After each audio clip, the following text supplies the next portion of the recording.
Guys, welcome to my YouTube channel. Si Kay Soto, mapupunta na sa Osaka. Confirm na at medyo malaki din ang offer, magamat maraming mga B-League team ang gustong bumuha sa kanya. Napunta na sa Osaka at pinakawalan na ng Hiroshima dahil kompleto na ang line-up nila. So makakasama niya si Eiji Edu sa line-up ng Osaka at posibleng maglaro siya sa December 15 dahil may laro nga sila. So abangan lang natin ang update sa ating kababayan na si Kay Soto. So far yun yung kaganapan sa ating kababayan na si Kay Soto na maglaro sa Osaka.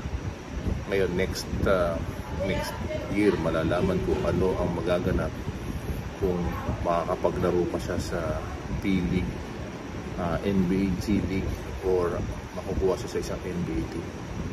So far okay naman ang ating kababayan na si Kay Soto at malaki ang natulong ng pahinga dahil nag-bulk ang ating kababayan na si Kay Soto. So ayan guys, Kay Soto posibleng kumita ng $60 billion kung magiging super saiyan na NBA player someday.